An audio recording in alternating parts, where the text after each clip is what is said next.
Alright, Friday the 13th, character ranking, the fourth. 115 through 87. So we're going to get past the middle mark of this ranking, which is the 100.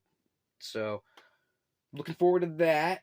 We're also getting closer and closer to characters that are what I consider to be classic characters. We're not quite there, but we are getting closer to the section, right? And this is the last video before we're going to start seeing the last characters in each movie. Because what I did was, after I thought about it, after I said it in the video, whichever one I said I was going to do it in, probably the second one, I went through, and not only did I go through the first character listed from each movie in the ranking, as in worst character in each movie, and then I also did the last character introduced in each ranking, and I did those. So I think that what I'm going to do right now, before we start this part of the ranking, I'll just go through and I'll go, okay, the worst character introduced in each movie, and the order they showed up in the ranking. And if you don't want to hear that, you can skip ahead, but whatever. So, up first was Freddy vs. Jason, which is shocking if you know what my ranking of the Friday the 13th movies, and that would be Frizzle, the rapist in the glow sticks. And then the next one was from the 8th movie, and that was Jojo, who was the guy helping the rapist in part 8. So not good characters so far. And then the 7th movie was the abusive father from the 7th movie. And then the 10th movie is up next. 195, right next to 196 with the 7th movie, is the Sergeant Marcus, the sergeant that gets thrown through a door in Jason X. Again, this is not the ranking of this section. This is the last people ranked in each movie up until where we are, because some haven't shown up yet, actually. And then, boom, 4 in a row. Coroner from the 9th movie that got his face smashed through a grate. Edna from the 3rd movie, the annoying woman at the beginning who gets the sewing needle. Brackett, the remake cop guy. Bert, the sexist paintballer. Vic, the guy that kills Joey in the beginning of the 5th movie. And then we have Enos, the guy that gives the exposition in the 1st movie. So the only 2 movies that have not, at this point, had a character pop up on this list yet at all is the 4th movie and the 2nd movie. So, a character from the 4th movie and the 2nd movie has not popped up on this list yet at all. And we are at 115. So that goes to show how great those are. But once we get to the end of the list, I will have gone through the lasts that we've seen. And after that, I will go through the order of movies. So and I'm not going to spoil the order of I'm not going to spoil if 4 or 2 comes first of the worst characters. But for the best characters, at the end, I'll tell the list, and we'll see how this goes. Okay, I'm sorry I went on a tangent beforehand. I realized after I finished filming the first few videos that I should go through the worsts in each movie and the bests from each movie. So sorry about that. But now we're going to actually get into the ranking as of this moment. So if you've seen the first 3 videos, we're picking up right after that with Janessa from part 10. And we're going into 115, another part 10 character, Crutch, who, he fought in the Microsoft Wars, so you gotta have some respect.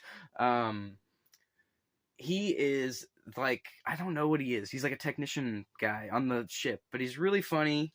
He's nice, and he seems like a team player, and he's really serious when the shit goes down, and he's been through some shit.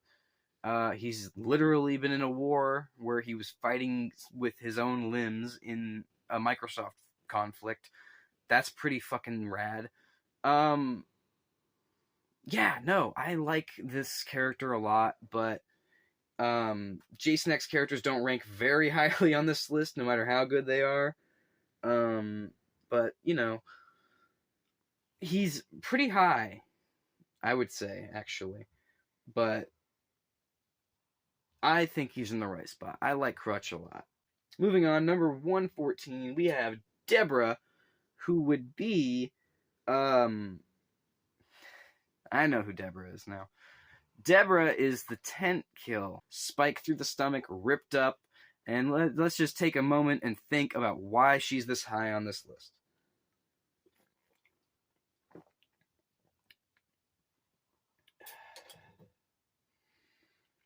Yep. I'm sorry, but sometimes I gotta be a simple kind of man. I'm sorry. I've been drinking. Sorry about singing. I'm not sorry that, like, her sex scene got her this high on this ranking. Come on. That is, like, one of the best kills of the franchise and the best sex scene of the franchise. Now, the sex scene in the remake might be hotter in some stances, but you have to mute it because everything he says that makes you laugh out loud takes you out of the moment. And that's why this sex scene in Jason Goes to Hell is hotter. And if I ever did a ranking of the sex scenes, those would be the top two, and I can't think of another one that's really worth delving into, so I'm never going to do that ranking, but you know my top two now. Whatever. But she's that high, and yes, it's mainly because of that scene. 113 is Josh, who is the cop that gets possessed by Jason. There's two cops that get possessed by Jason. The cop that's not important that gets possessed by Jason in Jason Goes to Hell. Yeah, no, so Josh is a nothing character. He's very nice to people, but he's only in a couple scenes before he's getting stripped down, shaved, and possessed. And I'm not including anything he does as Jason because that goes into the Jason character. And yes, I'm including everything with Jason. The possessed portrayals, everything except the remake, because the remake is a different timeline. Everything that happens in the first 11 movies is the same timeline. As fucked as that timeline is. But yeah.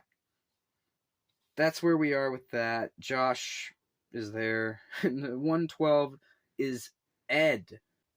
And Ed, much like Phil, is very nice to Diana. And Ed is the sheriff in Jason Goes to Hell. And he just seems like he's a hardworking guy who's trying to do his job and he's trying to keep things straight. And, you know, that's fine. And he's not very higher because he's not as memorable as other characters in that movie or in the franchise in general, because he's another cop that's there, you know? And I think he's interesting. I like that at the end he's a suspect of is he Jason? But that scene does piss me off quite a bit, but we'll get into that later probably. Ed is great. But he's great's a strong word, but I like Ed. Moving on. 111, we got Phil, the first guy to get possessed by Jason. And you lying if you're saying you didn't laugh your ass off the first time you watched this movie during that coroner scene with the credits where he's saying funny shit. Alright? That was funnier than fuck. And that alone gets him this high on the list. In my professional opinion, I'd say he's dead as shit. Like, it's so good. I love it. I love it. But that's why he's this high. It's also weird that he gets hypnotized into eating the heart, because he's not possessed at that point. So it's weird that he did that. But again, the things they do while possessed do not apply to their placement in the ranking. Otherwise, Robert Campbell, who was in one of the earlier videos, would have been a lot higher because I like that portrayal of Jason. With Phil and Josh, their portrayals of Jason I actually rank next to each other. But, and not very high, I will say. But, it's merely a coincidence that their characters, in and of themselves, are also this close to each other. At 110, we have Eddie from Part 7, and I think he is probably the best of the teens next door in the fucking movie, because he's a relatable, funny geek. And I wouldn't say too relatable. Relatable in the fact that I'm a geek in certain genres of things. I'm a horror geek, and he is a comic geek, if I'm not mistaken. He's a science fiction geek. Science fiction geek, that's it. And I think he's really funny. Like, when he just pops up dressed like the fucking mummy, and all of that stuff. He's funny. He's the best of those characters. I like the way Melissa fucks with him. Really funny character. Like, one of my favorite scenes is when, and this is a dick move, but Michael's been gone for like a weekend. He's a weekend late, and so Eddie's going through his gifts, and he finds a magnifying glass. I spoiled the joke, but like, first he finds a card, and it says personal penis enlarger, and then he pulls out the magnifying glass, and that is one of the funniest scenes in the movie, and it is basically just like right before his death. And I don't know, there's so much funny scenes with this movie, and I love that character. At 109 and 108, we have Billy from the 6th movie and Tyan, the two little kids in the 6th movie, who have the funniest lines. The two dudes, the little dudes. So, what were you going to be when you grew up? The kid that says that is the one ranked higher. But just those two are so funny in the 6th movie that they rank this high. What can I say? I love good humor, and what were you gonna be when you grew up is probably one of the best lines in the first 8 Friday the 13th movies. Yeah, 107 is Richie, and Richie's one of the other guys at the beginning of the remake. He's the one that gets the bear trap. He's funny. That's really it. Seems relatable. Like, him and Wade are there to get weed. They're just two fun dudes. And him and Amanda have some hot sex. It's not that hot, really, because of just the dialogue going on, but that's a problem in that remake, is like the sex is interrupted by some funny dialogue that's just not, it takes you out of the mood completely. But I don't know if you really want to be in the mood for that anyway. It's Friday the 13th. You're probably sitting here with your friends watching it, so yeah, no. It depends. I don't know. To each their own. But not really part of why he's ranked this high. I just think I like his dynamic with Wade, and I like their whole shtick, and I like their dynamic with oh yeah, and then they also are drinking Pabst Blue in that scene. Not an endorsement. But yeah, no, I fucking love Friday the 13th. The remake, and I love all of the Friday the 13ths. At 106 is Waylander, who sacrifices himself to save the others in Jason X. That alone gets him this high, but he's also a really funny character. But he's really serious when the shit goes down. I really like him. His vest looks itchy. I don't know why that popped up. I'm kind of buzzed and a little stoned, but I don't know. I'm just saying shit. But I like Waylander. He's this high on the list. When there's so many Friday the 13th characters, 200 in fact, you kind of run out of things to say pretty quickly. Like, trying to keep it new with what you're saying, but a lot of the characters are very similar. But self-sacrificing yourself to save the others is an admirable thing to do, which ties into 105, which is Brodsky, the other guy to do that in that movie. He's the one who takes Jason through the fucking atmosphere. And I love the scene where he gets stabbed. And he's like, it's going to take more than a poke in the ribs to take out this old dog. And he gets stabbed again. And he's like, yeah, that ought to do it. I love it. It's so funny. He's great. He's serious, but he's like one of the funniest characters. He's such an iconic character. I love this guy. I love characters from here on out, but like, loving characters from here on out don't mean that they're high on the list because he's only 105. But that does mean I love so many characters in this list that it's like, you know.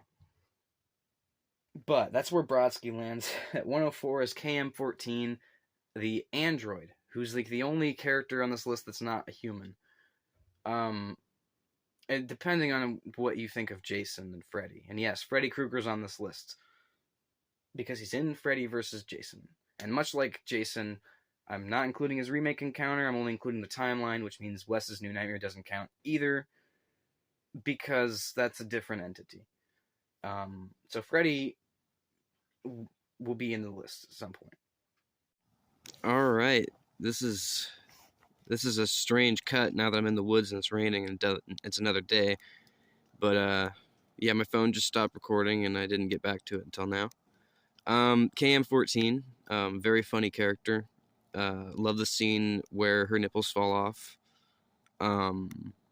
Yeah, no, the characters in Jason X are pretty funny. It's weird putting her on this list when she's just a robot, so that's strange, but she has a lot of character.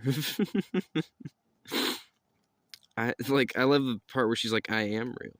Like, that was fun. I'm kind of stoned, and then I honestly didn't even remember which character I left off on until I just got done watching the video and jumped in. So I didn't really think about it much, but KM14 is definitely a very memorable character. At 103, we have Fox, who is the female biker in the third movie. She's the rudest of them all, and the rudest for no reason of them all. Up next, 102 is Loco. He's the most dipshit of them all, of the three bikers. And of course, 101 would be Ali, the other biker, who's the leader of them. And, you know, they're all pretty bad people, but he's the smartest of them, and he's the leader, and he also kind of saves Chris at the end.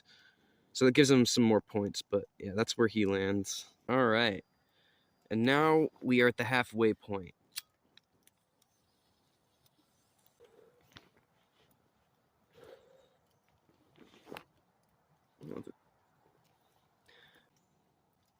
At number 98, we have Lana from the fifth movie.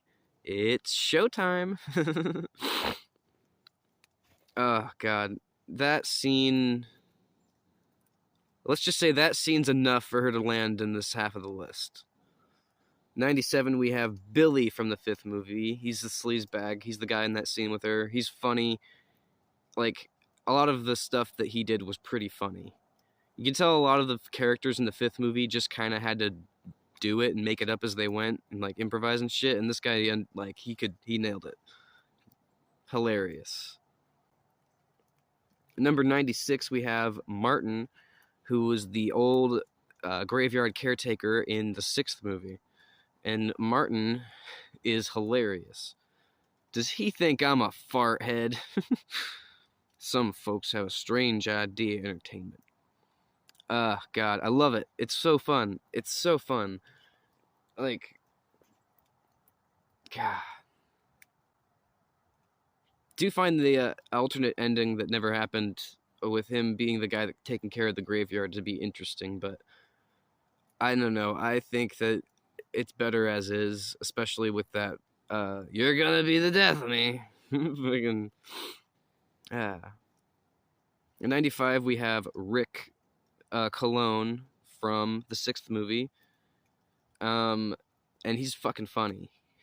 Wherever the red dot goes, you bang. Like it's just ridiculous. I love the six characters, and the fact that I love a lot of these characters, and they're like, I think I started saying that either earlier in this video and the other time I was filming it, or in like the last video before that or something. But yeah, no, already loving these characters. but I love some a lot more than I love others, obviously.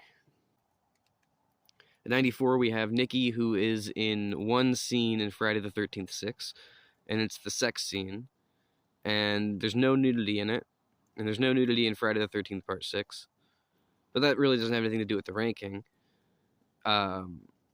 It's just that she's in one scene, and it is a good scene, but we don't know a lot about her besides that, like, that's her relative's RV or something, and her face gets crushed, which is pretty cool.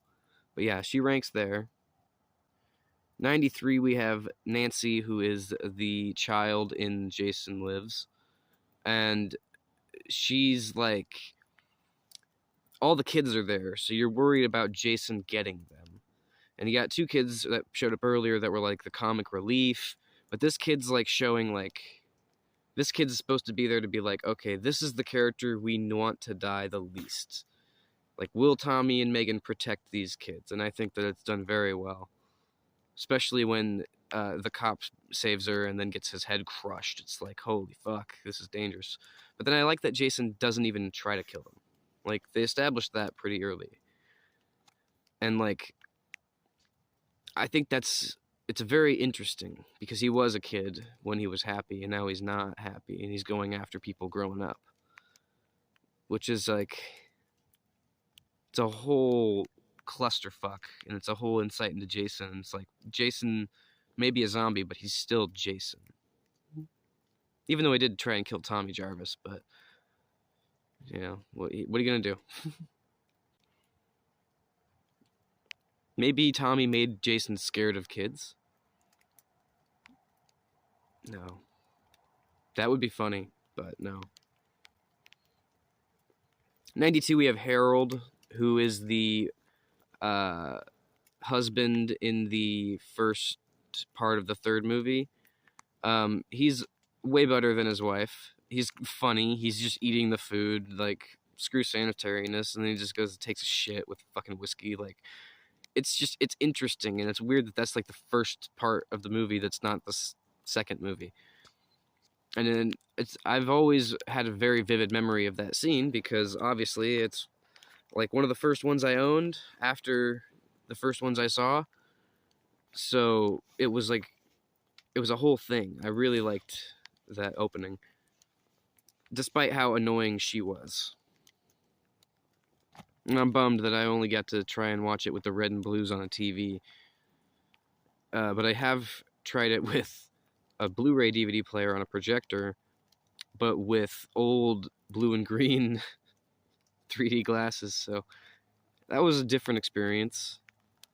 But I did that with that new box set. That box set fucking rules. At number 91, we have Chili from the third movie. She's the stoner chick. She has the laughable acting at the end towards her death when she finds out Shelly's dead. But, you know, I'm a stoner. Take a hit for the stoners, I guess. But yeah, no. She probably has some of the least stuff to do, but I do like that she seems fun. She, like, her joking around with Chuck in the kitchen's fun. Fucking her trying to pull a prank back on Shelly and fucking with her boyfriend Chuck. It's fun stuff. Love it. She does just have like the least to do in the movie though. Like, her and Chuck are very similar, but he has a different type of, like, he's a more like drawn in cliche of like, he's Tommy Chong, basically. He's not on the list yet. He's higher than that. Her. Well, you're never gonna believe this. Yes, the completely different location, different month, because, see, what had happened was I filmed the first two chunks of this, and then I either accidentally deleted the next chunk or was so stoned I forgot to do the rest, so I still have to do 90 through 87. And so that's what I'm going to do now, but it's actually the last thing I'm filming for this because I already filmed all the way through the end, so insane. I'm actually just finished editing the first two, and then I put all the videos that were from the third video in together because the phone kept running out of space. And then when I got to the fourth one, I was checking through to see which videos were in that video, and then realized that there was a bunch missing. But so now we're here, and we're gonna do this. The numbers are really small. At 90, we have Lisbeth. Lisbeth is the chick that says, "I've seen enough scary movies to know any weirdo wearing a mask is never friendly." Gotta love that meta humor. Relatable to the audience because we're obviously horror fans. And she was pretty fun, but she's also only in that scene, so she can't be ranked much higher than that now, can she? At 89, we have Mrs. Jarvis, Tommy and Trish's mother. Loving mother, but also not the most relatable character in that cast because there's a bunch of people partying in the next house over. Yeah. I like her, but she's not gonna get much higher than this. Also, lame death. And then, of course, next up would be Darren. Darren is Lisbeth's boyfriend, and I just like how much like he's a scaredy cat, but he's still gonna go out and try and like face up to Jason. But he also has like the tiniest gun in the fucking world. His whole character is just like a ball of ridiculousness that's kind of funny. So that's him there. And then I'm finally done with this. 87, Tina from the fifth movie. Deborah Voorhees, best rack in the franchise, I might add. She seemed very fun to be around. I mean, apart from just always fucking, she's always in a good mood too. Except for when Joey's around, but that's understandable. I mean, that's gonna get fucking annoying. But I believe that's all the ones I missed. I'm gonna double check again. But yeah, like, subscribe, and all that bullshit because fuck. There's some controversy in that last top 13 that you're gonna want to see. So.